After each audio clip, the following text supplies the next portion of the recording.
My name is Samantha Elise Hayes. I'm 32 years old, and for most of my life, my family treated me like a cautionary tale. Not the kind people say out loud at first. No, they were smarter than that. They wrapped it in little comments, small sighs, fake concern, and those long disappointed looks across dinner tables. But the message was always the same. Rachel was the future. I was the problem. My older sister, Rachel Hayes, had been the golden child since the day she was born. The way my mother looked at her, you would think Rachel had been delivered directly from heaven with a halo and a business plan. If Rachel spilled juice on the carpet, Mom would laugh and say, "She's just expressive." If I breathed too loudly while doing homework, I got a lecture about attitude, discipline, and learning to be considerate. Rachel never had to earn softness. It was handed to her. When we were kids, Mom made Rachel's bed, packed her lunch, finished half her school projects, and still bragged about how creative Rachel was. Rachel once turned in a crooked cardboard castle with glitter glue still wet on the side, and Mom acted like the Louvre should reserve a room for it. I built an entire working volcano for science class. Mom said I was trying too hard. That was my childhood in one sentence. Trying too hard. Never enough. Always wrong. By the time we became adults, nothing changed. Mom and Dad paid Rachel's rent through college. They helped her buy her first car. They even funded one of her business dreams, which was basically her buying expensive camera gear and calling herself a lifestyle creator. That dream lasted 2 months. She sold the camera to cover credit card debt. Mom called it a brave, learning experience. When I was the same age, I worked 2 jobs, took night classes at community college, and repaired broken laptops out of my apartment for cash. I remember coming home at midnight with my fingers smelling like burnt plastic and cheap coffee, and Mom didn't ask if I was tired. She asked why I didn't plan better. That was the family rule. When Rachel failed, the world had been unfair to her. When I survived, I was lucky. There was one moment that made everything clear. Rachel called me crying one night, saying her rent was overdue and her boyfriend Mark was threatening to leave if things didn't stabilize. She needed $5,000. At the time, that was nearly everything I had saved. I gave it to her. Not because I believed her, not completely, but because part of me was still stupid enough to think helping family meant something. She promised she would pay me back after her next paycheck. 3 months later, I brought it up gently. Rachel looked at me like I had slapped her. Mom immediately stepped in. "Samantha, your sister's doing her best. Why do you always make everything about money?" Money. The money I earned. The money Rachel borrowed. The money I was selfish for wanting back. That was the day something inside me stopped reaching for them. I didn't explode. I didn't cry. I didn't beg them to understand. I just stopped trying to win. Instead, I started disappearing in plain sight. I learned something useful about people who underestimate you. If they decide you are beneath them, they stop watching closely. They stop asking the right questions. They laugh too early. They assume too much. So, I let them. While my family thought I was some broke freelancer barely surviving on repair gigs and short contracts, I was quietly building an AI automation startup from my garage. Not the flashy influencer kind. No glass office. No motivational posts. No photo of me standing in front of a whiteboard, pretending to change the world. It started with one laptop, a folding table, and an idea that wouldn't leave me alone. I built systems for small logistics companies. Dispatch tracking, invoice automation, route prediction, inventory alerts. Boring things, at least to people like Rachel. But boring things make money when they solve expensive problems. I taught myself code from late-night tutorials. I pitched clients under a company name that didn't include mine. I set up an LLC, used a founder alias, and hired remote developers who had no idea the woman approving their invoices was the same woman her family mocked for wearing old sneakers to dinner. And I kept showing up to family events looking exactly the way they expected. Old hoodie, plain jeans, cheap shoes, tired smile. Mom would tilt her head and say, "Still freelancing, Samantha?" I would nod.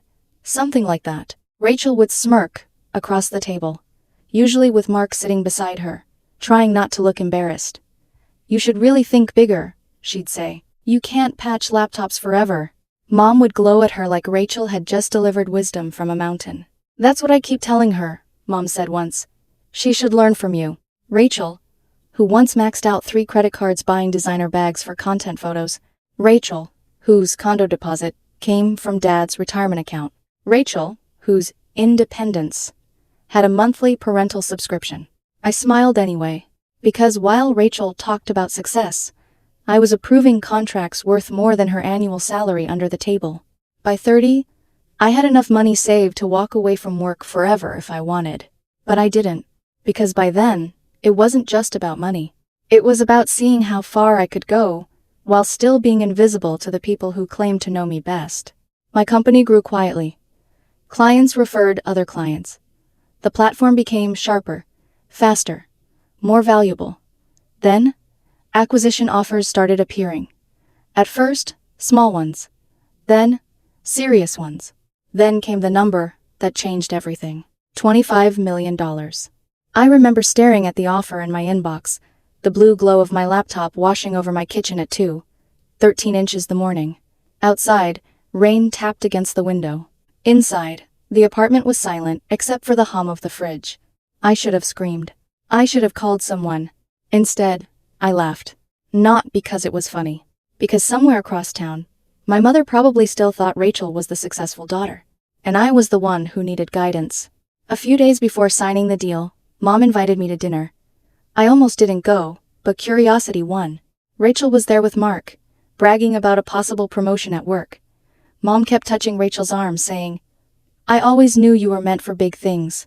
Then she turned to me. "So, Samantha, any updates with your little projects?" Little projects. I looked down at my plate, hiding my smile. "Still figuring things out," I said. Rachel gave this soft laugh. Not cruel enough for anyone to call out. Just sharp enough for me to feel it. "You're 32, she said.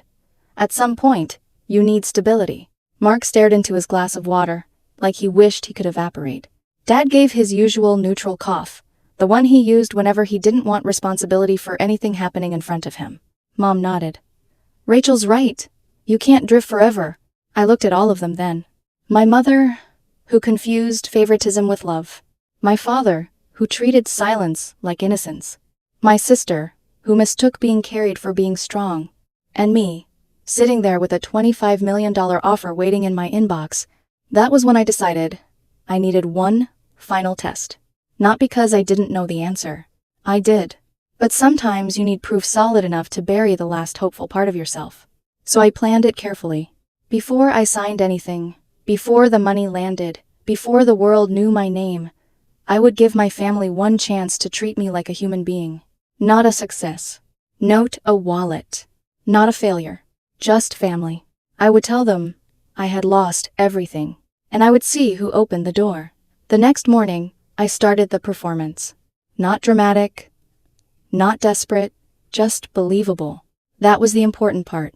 People only help when your suffering looks convenient enough for them to tolerate. I sat in my car outside a grocery store parking lot for almost 20 minutes before making the first call. Rain slid slowly down the windshield while I practiced sounding tired instead of angry. Then I called Mom. She answered on the third ring. "Hi, sweetheart." That word almost made me laugh. Sweetheart usually meant she was in a good mood or needed something. I kept my voice low. "Hey, Mom." Immediately, her tone changed. "What's wrong?" I let silence hang for a second. I lost my biggest client. Technically not a lie. The client had disappeared because the company itself was about to be sold. "Oh," she said flatly. I stared through the windshield at people pushing shopping carts through puddles. "Yeah," I continued. "Things are kind of rough right now. I'm behind on rent and I might need a place to stay for a few days until I figure things out." There it was. The test. The line between family and convenience. Mom sighed so loudly. I had to pull the phone away from my ear. "Samantha," she said slowly, like she was talking to a teenager who had crashed a car. "When are you going to learn?" I closed my eyes. Not, "Are you okay?" Not, "What happened?" Not, "Come home." Just disappointment. "I'm trying," I said quietly. "You're 32 years old," she snapped. "You can't keep living like this. Freelancing isn't stable. Rachel warned you about this years ago." Of course she did. Saint Rachel. Prophet of poor financial decisions. I swallowed the laugh building in my throat. "I just need somewhere to stay for a week or two." Another silence. Then came the sentence I already knew was coming. You know your sister has her own place now, Mom said carefully. But it wouldn't be fair to burden her. She and Mark already have responsibilities. Responsibilities. That word again. Family code for Rachel matters more. I rubbed my thumb against the steering wheel. So I can't stay with you? We don't really have space. Their house had 3 empty bedrooms. One still decorated like Rachel might return from war at any moment. I wouldn't be there long, I said. Mom's voice hardened. You need to learn how to stand on your own 2 feet, Samantha. Funny, because I had been standing alone my entire life. I understand, I said softly. Good, she replied immediately, relieved the conversation was ending. Maybe this is the wake-up call you needed. Wake-up call. Meanwhile, her favorite daughter still had Dad paying half her mortgage. I ended the call politely. Then I laughed so hard I had to lean forward against the steering wheel. Not because it hurt, because it was almost impressive how predictable they were. I sat there for another minute before calling Rachel. She answered with loud background noise behind her. Music, dishes, a television maybe? Hey, she said casually. Hey, what's up? I gave her the same story. Lost client. Rent problems. Need a couch for a few nights. By the time I finished, she was already laughing. Not kindly. The smug kind. The kind that says, finally. Wait, she said. You're serious? Yeah. Oh my God, Samantha. She actually snorted. You're still doing that freelance stuff? I stared out at the gray parking lot. Guess so. I told you years ago, you needed a real career. Interesting advice from someone whose career changed every 6 months. I kept my tone calm. I just need somewhere temporary. Yeah, no, she said immediately. Mark's working from home now. And honestly, the condo's already crowded. The condo Dad helped furnish down to the kitchen stools. It's just a few days, she sighed dramatically. You can't just expect people to take care of you because you made bad choices. Bad choices? Like secretly building a company worth $25 million? I see, I said. Rachel kept going, because of course she did. You need stability, Samantha. Discipline. You always think you're smarter than everyone else. That almost made me choke. If only she knew. I'll figure something out, I said. Yeah, she replied. You should.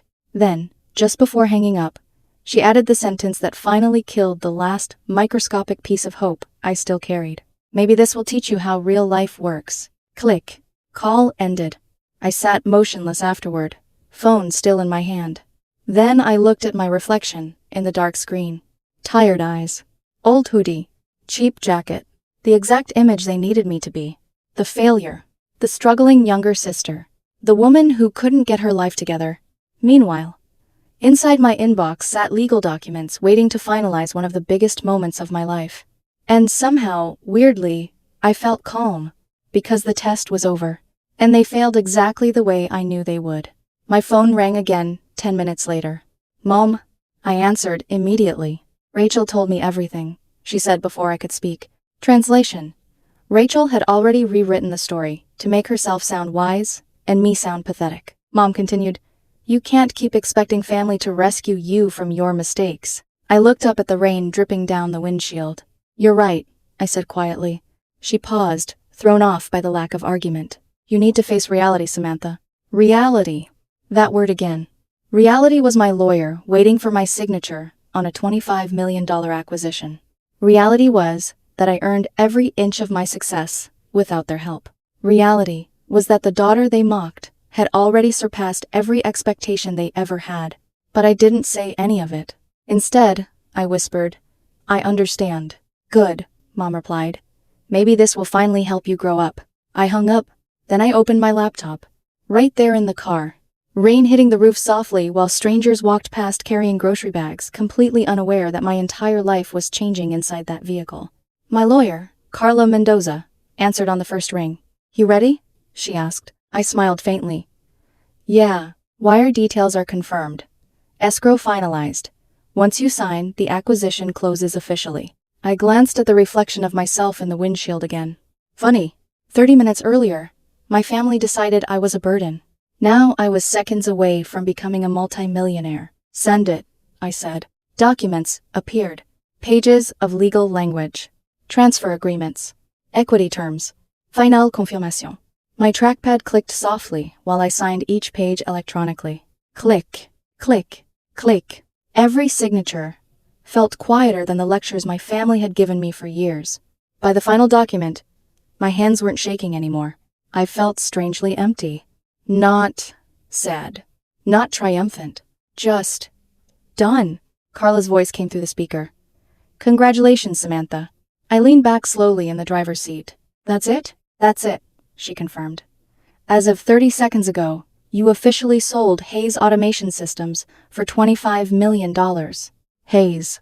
The family name they treated like a hierarchy, now attached to something none of them helped build.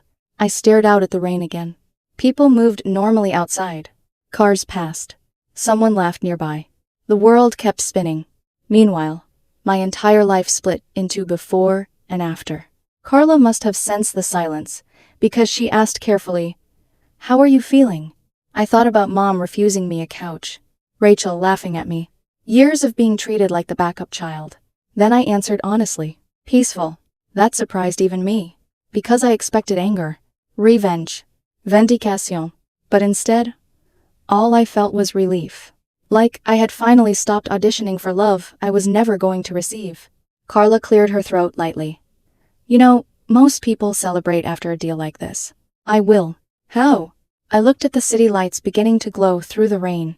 I'm going to dinner next week. With who? I smiled slowly. My family. 3 weeks later, Mom called to remind me about Rachel's birthday dinner. Apparently, it was a huge celebration this year, because Rachel had finally financed a small house with Mark. Mom acted like Rachel had personally constructed the property brick by brick with her bare hands. Meanwhile, the mortgage was probably eating them alive. The restaurant they chose was painfully expensive. One of those downtown places where the menus don't list prices because apparently rich people enjoy surprises. I almost skipped it. Then I imagined Rachel sitting there in front of everyone, giving speeches about responsibility while wearing a dress, probably purchased with credit. And suddenly, I knew I had to go. Not for revenge. For closure. I spent almost an hour deciding what to wear. Not designer. Not flashy. Just clean. Elegant. Quiet confidence. Because the point wasn't to look rich. The point was to let them keep underestimating me until the exact second the floor disappeared beneath them. Before leaving, I grabbed one final thing from my kitchen counter. A tiny gold gift box. Inside it sat a $4 calculator I bought from a gas station pharmacy. Simple. Petit. Perfect. As I locked my apartment door, I caught my reflection in the hallway mirror. For the first time in my life, I didn't see the family disappointment staring back at me. I saw a woman holding the ending of a story nobody else realized had already changed. And by the end of that dinner, the entire illusion my family built around Rachel Hayes was finally going to crack. The restaurant looked exactly like the kind of place my mother loved, pretending belonged to our family. Low golden lighting. Wine glasses thinner than paper. Servers walking around like they were escorting royalty instead of middle-class people financing luxury lifestyles through debt and denial. I arrived 10 minutes late on purpose. Not enough to be rude. Just enough to make them notice when I walked in. Mom spotted me first, and immediately frowned. You came, she said, sounding almost disappointed. I smiled politely. Didn't want to miss Rachel's coronation. Dad gave me his usual awkward nod from the end of the table, already avoiding eye contact before anything even happened. Mark sat beside Rachel looking exhausted in the specific way only long-term emotional survival can create. And Rachel? Rachel looked radiant. Designer dress. Perfect hair. Arm draped possessively around Mark, like she had won something. When she saw me, her lips curled into that familiar little smirk. Well, she said loudly, look who finally left her cave. I pulled out my chair calmly. Good to see you too. Mom immediately started fussing over Rachel again, before I'd even sat down completely. Doesn't she look beautiful tonight? Mom asked the table. Rachel laughed modestly. Mom. No, seriously, Mom continued. Everything she's accomplished this year. The house, the promotion. Promotion. That promotion was basically a title change with slightly more email responsibility. But the way Mom described it, you'd think Rachel had become CEO of a Fortune 500 company. I sat quietly while menus were passed around. Nobody asked how I was doing. Not even out of politeness. Which honestly made everything easier. Because silence reveals people faster than arguments do. The dinner started exactly the way every family dinner always started. Rachel talking, Mom admiring, Dad disappearing into his water glass, and me sitting there like background furniture. Rachel launched into a story about the pressure of management, dramatically rubbing her forehead while Mark stared at his plate. You wouldn't believe how stressful leadership is, she sighed. I nearly choked on my water. Leadership. This woman once cried because a grocery self-checkout machine asked her to place an item in the bagging area. Mom leaned toward me. See, Samantha? This is why stability matters. Rachel stayed focused. Focused. Interesting word for someone whose entire adult life had been financially sponsored. I nodded slowly. You're right. Rachel smiled smugly, mistaking calmness for agreement. I'm just saying, she continued. You can't jump between random projects forever.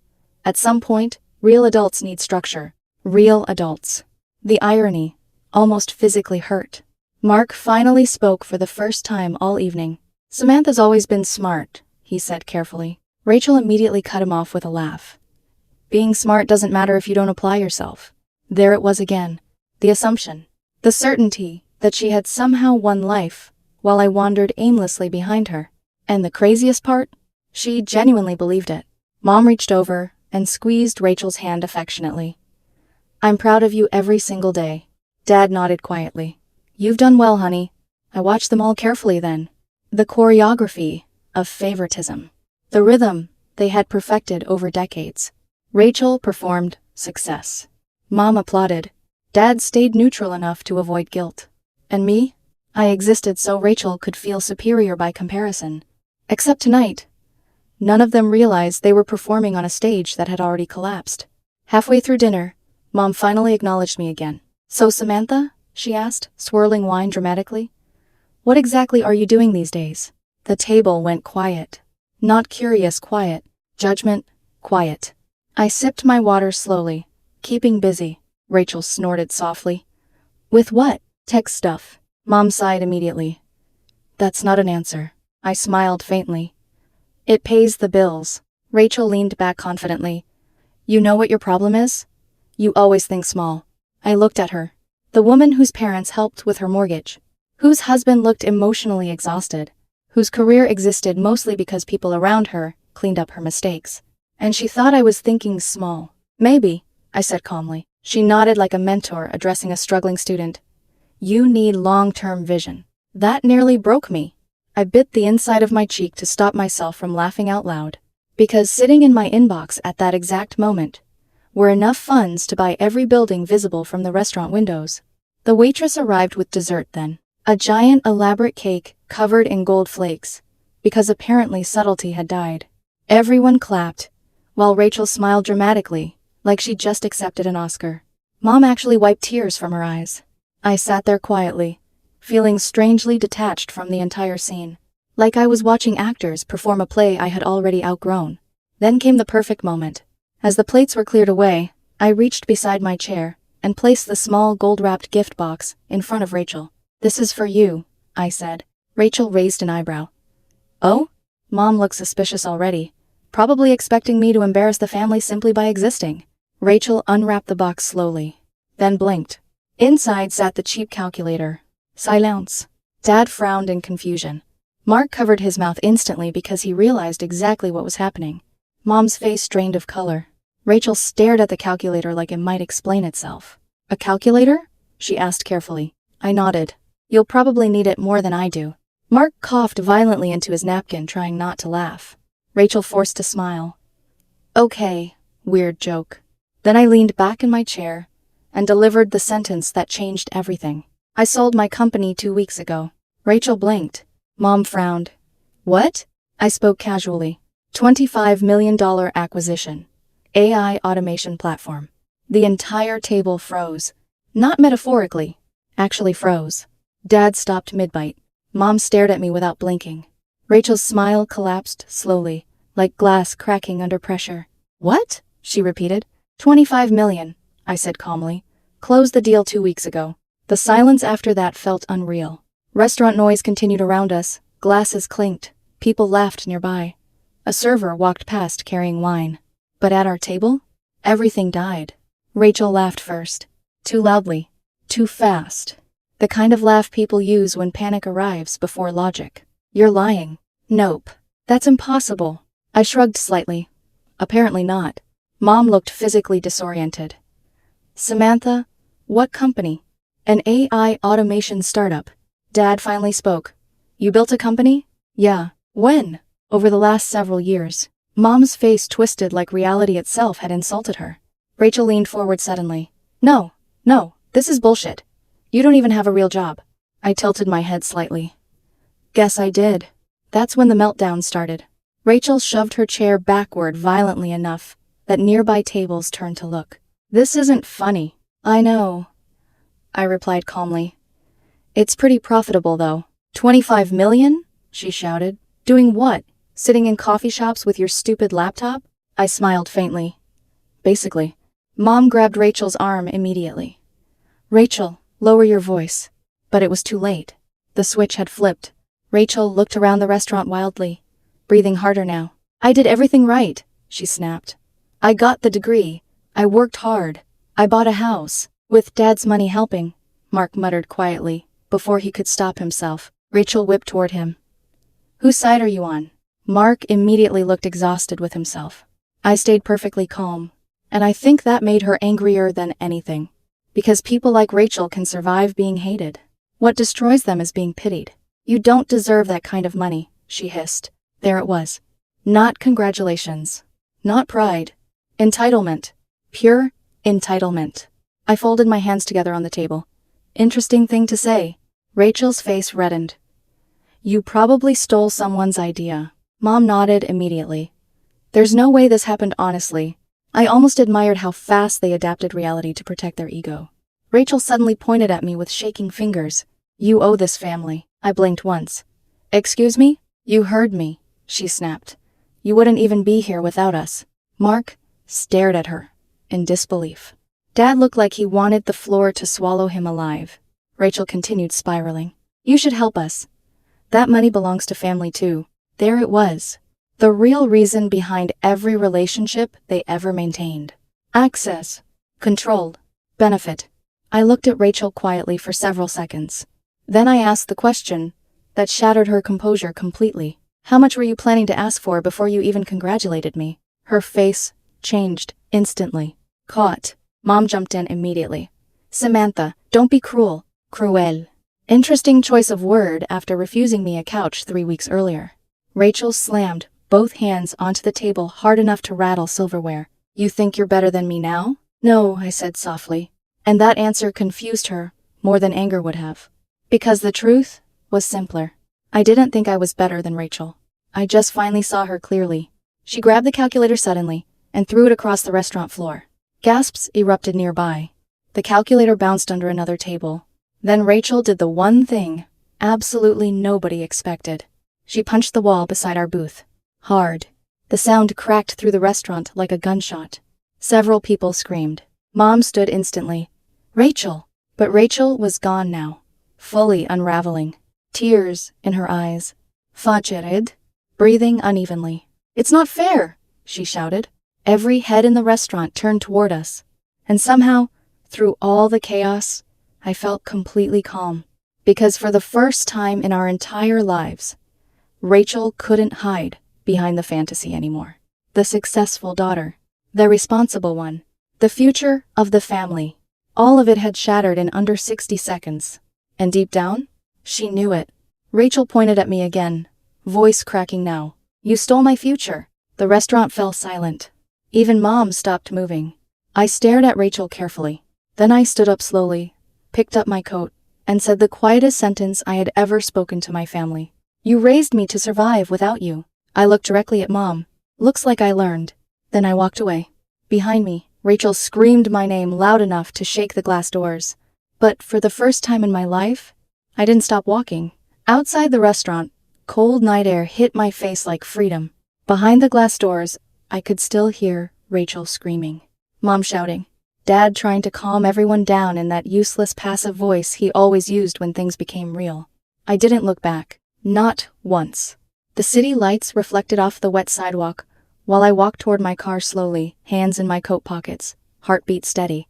That was the strange part. I thought revealing the truth would feel satisfying. Instead, it felt final, like closing the lid on a coffin that should have been buried years ago. By the next morning, my phone looked like a disaster zone. Missed calls from Mom, texts from Rachel, 3 voicemails from Dad that sounded like hostage negotiations. I ignored all of them, not to punish them, because I genuinely had nothing left to say. A week passed quietly. Then another. No explosion. No dramatic confrontation. Just silence. And honestly, that silence made me suspicious. Families like mine don't stop when they lose. They regroup. Then came Thursday morning. I was sitting in my kitchen answering emails when my accountant Patricia called me sounding uneasy. "Samantha?" she said immediately. "Did you authorize any trust filings recently?" I frowned. "What kind of trust filings?" "That's what I'm trying to figure out." A document landed in my inbox seconds later. Subject line: urgent review immediately. I opened the PDF, expecting tax paperwork. Instead, my stomach went cold. The document was titled, Certification of Family Trust. My name sat directly in the center. So did my supposed signature. Except, it wasn't mine. Not even close. It looked shaky and uneven, like someone trying to imitate my handwriting while riding a roller coaster. I stared at it for several seconds before laughing softly. Not because it was funny, because it was so unbelievably stupid. The document claimed I had voluntarily agreed to transfer 40% of my assets into a shared family trust for financial harmony and future family protection. 40%. Nearly $10 million. Rachel really did think like a cartoon villain. Patricia exhaled sharply through the phone. "Please, tell me this is fake." "Oh, it's real," I replied calmly. "What?" "It's just criminal." Silence. Then Patricia said carefully, "Do you want me to alert the banks immediately?" I leaned back slowly in my chair. Most people think wealth changes your life through luxury. It doesn't. The real luxury is preparation. My accounts were already locked behind layers of security Carla had insisted on after the acquisition closed. Any transaction above $10,000 required direct verbal approval and biometric confirmation. Nobody was touching my money, which meant this wasn't dangerous. It was desperate, and desperate people reveal themselves beautifully when given enough room. "Not yet," I said. Patricia sounded horrified. "Samantha, we're safe," I interrupted. "I want to see how far they're willing to go." That same afternoon, Mom called. Her voice sounded sugary, sweet again. The performance voice. "Samantha, sweetheart." There it was. "Sweetheart." I almost smiled. "What do you want, Mom?" A tiny pause. Then fake sadness. "We've all been talking as a family." Translation: Rachel had another terrible idea. Mom continued, carefully. "After everything that happened at dinner, we think it's important to protect the family moving forward." "Protect it from what?" "You know," she said vaguely, "outside influences, financial mistakes, people taking advantage." Interesting. The woman who refused me a couch now wanted to protect my money. I swiveled slowly in my office chair while listening. "We just think formalizing family assets is the responsible thing to do," she continued. I stared out the window. "So the trust paperwork was your idea?" Dead silence. Then she recovered too quickly. "It's standard procedure for successful families." Successful families. As if we were royalty instead of emotionally unstable middle-class scammers. "You forged my signature," I said calmly. Mom's voice hardened instantly. "Don't be dramatic." "Dramatic?" "Forgery involving millions of dollars." Classic overreaction, apparently. "You're lucky we're even including you in this," she snapped. That sentence nearly impressed me. The entitlement was so complete, it had become delusion. I laughed softly. "You know what's funny, Mom?" "What?" "You still think I'm the weak one." Then I hung up. 5 minutes later, I called Carla. She answered immediately. "You got the documents?" "Yep." "And?" I smiled coldly. "They forged everything." Carla sighed once, long and slow. "Well," she said, "that's spectacularly illegal." That evening we met in her office downtown. Carla Mendoza looked exactly like the kind of lawyer wealthy people pray never turns against them. Sharp suits, controlled expression, eyes that always seemed 3 steps ahead of the room. She spread the documents across the conference table carefully. Whoever forged this signature is an idiot, she muttered. That narrows it down to Rachel. Carla smirked slightly. Then, her expression sharpened again. They didn't just create a fake trust. They officially filed amendments too. I blinked. Seriously? Oh yeah, she said. Your family really committed to the crime. She slid another stack of papers toward me. Filed documents, county records, official stamps. Rachel and my parents had actually submitted the fraudulent trust publicly. Not only were they trying to steal from me, they created a paper trail while doing it. It was breathtakingly stupid. Carla tapped the papers. This crosses from manipulation into felony territory. I sat quietly for a moment, then asked the question that mattered most. Are they close to touching anything? No, Carla replied immediately. Your structures are airtight. Good. Because now, I could enjoy this properly. Then let's wait. Carla stared at me. Wait? I want proof. We already have proof. No, I said softly. I want motive, intent, panic. She studied my face for a second, then slowly smiled. Oh, she said quietly. You want them to bury themselves. Exactly. 3 days later, the second envelope arrived. Family Trust Amendment Notice. Officially recorded. Officially fraudulent. Officially catastrophic. I almost framed it. That night, Carla introduced me to a private investigator named Harris Doyle. The man looked like insomnia, wearing a trench coat, gray beard, permanent coffee smell, eyes like he trusted absolutely nobody, which immediately made me trust him. He skimmed the forged documents silently, then grunted. Families are always the messiest. Can you trace communications? He looked offended. Of course I can. Within a week, Harris returned with enough evidence to destroy every illusion my family still clung to. Emails, message, drafts, recorded filing timelines. And worst of all, conversation, real conversations. Mom, once the trust is filed, Samantha will calm down eventually. Rachel, she owes us after embarrassing the family like that. Dad, are we sure this is legal? Rachel, nobody's stealing anything. We're protecting family assets. Mom, exactly. Samantha's emotional with money. Emotional? I stared at the screen in silence. Not because it hurt anymore, because it was fascinating. Even now, after everything, they genuinely believed they deserved access to my life, simply because we shared blood. Harris wasn't finished. He slid another folder across the table. You'll want this too. Inside were their financial records. And suddenly, everything made sense. Rachel's mortgage? Behind on payments. Dad's retirement accounts? Nearly drained. Mom's credit lines? Maxed out. And Rachel? Rachel was drowning. Unpaid taxes. Personal loans. Credit card balances spread across multiple accounts. The successful daughter was collapsing financially behind the scenes, while still pretending to be superior.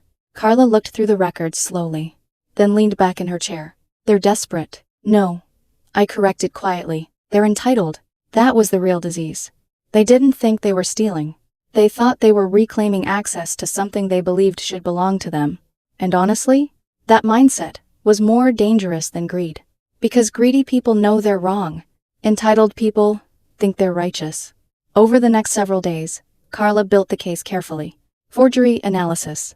Signature verification. Digital timestamps. Financial motive. Tax discrepancies. Every detail documented perfectly. The deeper we dug, the uglier it became.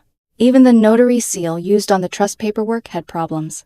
The notary later confirmed nobody from my family had appeared in person to verify signatures, meaning they hadn't just forged documents. They misused official certification. Rachel somehow upgraded fraud into performance art. Finally, after everything was ready, Carla placed the completed case file in front of me. A massive black binder, heavy enough to ruin lives. So, she asked quietly, criminal or civil? I looked down at the forged version of my signature, sitting near the top. That crooked imitation of my name. That desperate attempt to control something they never earned. Then I thought about Mom refusing me a couch. Rachel laughing at me. Years of humiliation. Years of conditional love. And somehow, I still didn't feel angry. Just clear. Civil first, I said calmly. Carla raised an eyebrow. Merciful. No, I replied. I closed the binder slowly. I want them awake when everything collapses. The courtroom was colder than I expected. Not physically, emotionally. Every detail designed to intimidate had no effect on me. I walked in wearing a simple black suit. No tie, no statement accessories, just clean lines and quiet confidence. Carla Mendoza walked beside me, thick binder in hand, containing everything. Emails, forged documents, financial records, timestamps, evidence of intent, everything my family had tried to hide. Inside, Mom and Dad sat at the defendant's table. Mom clutched a tissue, dramatically wiping at imaginary tears. Dad avoided eye contact entirely, frozen in silent panic. Rachel fidgeted constantly, eyes darting like a cornered animal. Mark, who had accompanied her, crossed his arms, silent, frustrated, watching the entire performance collapse. The judge, a stern woman in her mid-50s, entered and skimmed the files with zero expression. "All right," she said sharply. "We are here regarding the fraudulent family trust filed under Miss Samantha Elise Hayes' name. Counsel may begin." Carla stood, poised, calm, commanding. "Thank you, Your Honor. What you will see here is a deliberate attempt by the defendants to create and file falsified legal documents under my client's identity. Their objective was to gain access to nearly $10 million of her private assets." She handed over the exhibits. Emails, timestamps, signature analyses. The entire criminally inept operation laid bare. The judge flipped pages, unimpressed. "Who signed these documents?" Rachel froze. "We all did, Your Honor. It was just a misunderstanding. We didn't mean harm." Carla raised an eyebrow. "A misunderstanding that required forging signatures?" Rachel's voice cracked. "We thought she would agree." Mom jumped in. "Your Honor, we're a close family. We just wanted to protect everyone. Samantha's always been impulsive with money. We thought we were helping." The judge stared. "Mrs. Hayes, forging a legal signature is fraud under state law. Are you aware of that?" Mom blinked. "We didn't forge it. Maybe Rachel helped fill it in?" Carla interjected smoothly. "Your Honor, Exhibit B, handwriting analysis. The signature was created using a traced overlay. Rachel Hayes' pen pressure patterns match precisely with the forgery." Rachel's face drained of color. "Mr. Hayes, did you sign Miss Hayes' name?" the judge asked, glancing at Dad. It's not what it looks like," he stammered. Mark muttered softly, audible enough for the courtroom. "It looks exactly like what it looks like." Laughter rippled quietly around the room. Carla continued. "Your Honor, we also discovered undeclared debts, unpaid property taxes, and fraudulent credit lines. The defendants attempted to hide their own financial failures by trying to misappropriate my client's assets." The judge's eyes narrowed as she read bank statements and other filings. "So, not only did you falsify documents, you attempted to conceal your own financial mismanagement?" Rachel stammered. It's not like that. We thought she owed us." I stood for the first time, calm, precise. "I don't owe you anything. You owe me $5,000 from 2018. You never paid that back, remember?" The courtroom quietly cracked with restrained laughter. Even the clerk smirked. Mom hissed, "Samantha, this isn't the time." The judge cut her off. "Mrs. Hayes, you will remain silent. You are accused of serious financial crimes and will be addressed in turn." Carla dismantled their excuses one by one. By the time she finished, they had nothing left. The judge leaned back. "This is one of the most blatant examples of family entitlement I've seen. Miss Hayes, you pursued this civilly and not criminally. The defendants forged a signature, filed false documents, and attempted to misappropriate millions. You are fortunate they did not commit criminal fraud. Sanctions are issued and records referred for tax review." Rachel went pale. "Criminally?" Carla smirked. "Yes, civil was merciful." Mark stood, frustrated, and whispered something to Rachel before walking out. Rachel turned toward me, desperation in her eyes. "You can't just fix this." I stared. "You can't fix something that was fake your entire life." And then I walked out. No pause, no dramatic final words, just done. Outside, the sun hit the city streets. Warm, bright, free. Carla caught up beside me. "You handled that well." "They did all the work for me," I replied. "So what now?" I smiled faintly. "Now the world handles the gossip. They walk around thinking they cornered me. They left building their own cage. I didn't touch a thing. Let them choke on their delusions. 6 months later, life had stabilized. The company flourished. The trust attempt was publicly invalidated. Rachel had lost her position, Mark left, and Mom and Dad were socially isolated. Then came the knock. Sharp. 3 times. I checked the camera. Rachel. She looked wrecked, desperate, eyes wild, hair greasy, hoodie soaked from the rain. I opened the door. "You think this is funny?" she shouted. "Good evening," I said, calm. "You ruined my life. You cost me everything." "No," I said softly. "You did. You could have helped me. You have millions." "Help you?" I said. "You forged my signature. Tried to rob me blind. That's not help. That's survival." Her fists clenched. "You think you're better than me?